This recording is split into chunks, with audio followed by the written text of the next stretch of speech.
Why are we so bad at love and relationships?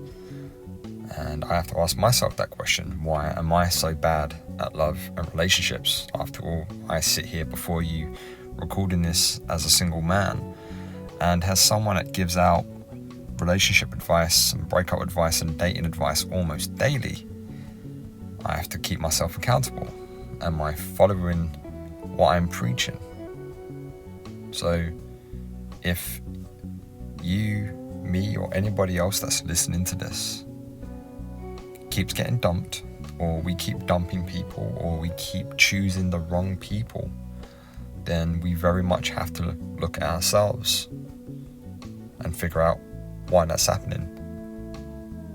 And hopefully, if we do figure that out, maybe that leads to a reconciliation, or maybe that leads to even better relationships in the future. And that's what I'm going to discuss today, and hopefully get you to that point. Welcome back to the Love Fix. It's Nick, as always, doing my best to get you through your breakups as easily and as healthily as possible. If today's video is not enough for you, come and join the Facebook group. The link is in the description. Just hit the link and come and join. If that is not enough and you need my help with your personal breakup situation, with your heartbreak situation, hit the coaching link in the description and book your one-to-one appointment with me, and we will get you through this. Okay, let's get into today's video. So it's been 3 years since the breakup that started my channel, that started me coaching people through their breakups, that started my Facebook page, that started me writing the book that I've nearly completed and hopefully going to get published soon. 3 years, and I've had other relationships since then, 3 to 6 months in that kind of area, that haven't worked, and I've had to walk away from all of those because those ladies, those perfectly fine women, wasn't right for me. So if every relationship that I've had up until now has failed, or not failed, they've all taught me a lesson, they just didn't work out, I wouldn't call it a failure. If I keep getting dumped, or I keep dumping women, or I keep getting with the wrong women, then I very much have to look at the relationship with myself. I have to look inwards, just like you have to look at the relationship with yourself, and you have to look inward. So 3 years has been a journey of self-discovery, of leveling up, doing the therapy and everything like that, and there is still work to do. And maybe I'm just not ready at the moment. Maybe I haven't fully discovered everything that I need to discover, or maybe I've just been unlucky. Maybe I just haven't met the right woman yet, which is also okay. But I choose not to put my current relationship status, and by the way, I'm fine being single, I love my single life. I choose not to put that on faith or religion or things that are beyond my control. I've got to control what I can control. So this came up in a coaching session the other day, and it got me thinking about my situation. And the person in question asked me, why am I so bad at love? Why am I so bad at relationships? And my response is because you stopped choosing yourself a long time ago. You abandoned the relationship with yourself a long time ago. And this, what it comes down to, is that self-accountability, that self-love, that self-responsibility of asking, okay, what am I doing wrong? What could I have done better? What am I doing to attract these people into my life? Why am I settling for this? Why do I allow myself to be treated this way? Why do I not enforce my boundaries? And it got me thinking, okay, all right, Nick, you're giving out all this great advice, and I do think it's good advice. I'm going to be very egotistical here. I do think what I do gives that genuine good advice, and I'd say the results for themselves speak for themselves. I've dated a number of women over the last 3 years. None of them have worked out. None of them have got past 6 months. Now, one of them I was genuinely not ready for, because I was still healing from my breakup, and that was okay. And that lady in question also was healing from a breakup, and we thought we was okay, and we wasn't. Okay, amicable and everything was okay. We just, okay, this won't work right now. And then the are others where I didn't see the red flags.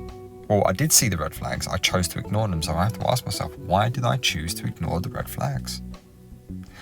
And the honest answer to that is because we don't want to be alone. We don't like to feel lonely. And even doing all this self-work and being strong, independent and single and all that kind of thing, guys, we still get lonely. We still get lonely because I'm pretty sure that everyone listening right now has had this situation happen to them. You're 6 months into a breakup and it still stings, but you're starting to maybe see the light at the end of the tunnel. Okay, I can do this. It's going to sting, it's going to hurt, but I'll get there. And you get invited out by friends, you go out all day, you have a great time, you go for a walk or you do some fun activity, you end up in a bar, restaurant, you've had a great time, you've met new people and everything's just been amazing, you've had a great day and you haven't thought about your ex. But then you're driving home or you're on the train or you're on the bus, you're in an Uber, you're on the way home and you're reminiscing about what a great day that you've had, and then all of a sudden your brain does the worst thing it can do, it fucks you over. And it's like, well, just remember you're going home to an empty house. You're going home to an empty bed where your ex used to lay with you. You're going home and you won't be able to share your day with anyone. Now, that happened to me so many times. I'd go out, have a great time, I'd go on these adventures, I'd travel, but then I'm coming home. And then it fucks us over and that makes us do silly things. And I think what that can do, that makes us abandon ourselves because that pain is savage. It is real savagery. So we start going on dating apps or we start contacting people that maybe we had a date with in the past and we knew they wasn't right for us, and yet we go back to them just because we don't want to have that feeling. We don't want to go back to that empty bed, that empty house where it's cold and it's dark and the central heating's not on and the lighting's not working properly. And maybe you're in a new house right now. Maybe you had to leave the house that you shared with your partner, your ex-partner. And that certainly happened to me, where I had to go to a strange environment for a very long time. And it was nasty. I hated every second of it. So if we want to avoid that from happening in the future, we have to be in a relationship with ourselves first. That's the first thing we have to get right. We have to be comfortable with being uncomfortable. We have to make sure that we are getting things right with us first. We have to make sure that we can validate ourselves first. And if we can't do that, then all we're going to do is when we do start dating and we get with someone new, or if we reconcile, we're just outsourcing that love and validation to that person. We are employing them to do it for us. And that is too much for anyone to do. We are therefore looking for happiness in all the wrong places. Seneca said, "True happiness is to enjoy the present without anxious dependence on the future. The mind that is anxious about the future is miserable." So for me, what that means, guys, is that too many of us, we're so concerned about the next relationship or getting a new partner, is that we are forgetting or abandoning how to live right now. That's how true happiness is, to be okay right now, is to be okay with ourselves right now. And then whatever happens after that will happen. It'll be a natural progression, an extension of your happiness, of what you already have, that self-fulfillment. So maybe we're not bad at love. Maybe we're not bad at relationships. We're just bad at being there for ourselves. We're just bad at the relationship with ourselves. That's where it's going wrong. Because if that's wrong, then everything else will be wrong. If we don't turn up for ourselves, how can we turn up for anybody else or a relationship? How is that even possible? So we need to look at it from a different angle. Are we bad at love? Are we bad at relationships? Or are we just not being there for ourselves? And then the byproduct of that is we have bad relationships because we attract who we are. We are a reflection, or rather, our partners, who we choose to lay with, are a reflection of ourselves. So if what is staring back at you in the mirror right now isn't what it needs to be, then guess what your relationships will be? They won't be great. So I feel like for me now, the women that I've dated recently, and I've said to them, okay, look, I don't think this will work. For me, that's the growth, because me of 5 years ago, I would have stayed with anybody just so I didn't feel lonely. And now it's a case of reflecting on everything that I've just said and what I've been reflecting on over the last few days. Am I still bad at relationships? Maybe. I don't know. I've got to get into a long-term love and committed relationship to know the answer to that.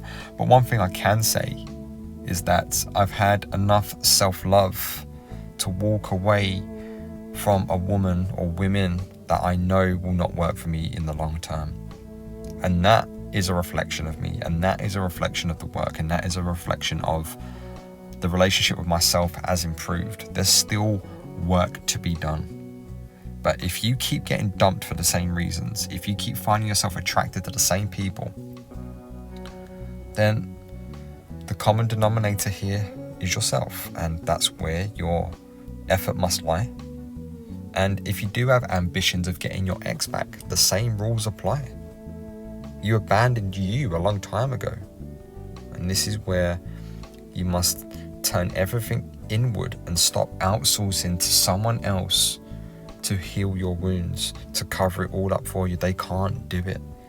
They are not here to fix you. You are not here to fix them. You must be here for you and you alone. And then you can turn up for them, and then they can turn up for you. And if you can both turn up for each other, guess what happens? You have healthy relationships. That's all I've got for today. I hope that's been helpful. And if you do need my help with your breakup situation, hit the link below and book your appointment. And we'll talk about love and relationships and how to improve and how to get over breakups and how to feel better and level up so you can have better relationships in the future. You are enough. You will be okay. And I will see you on the other side.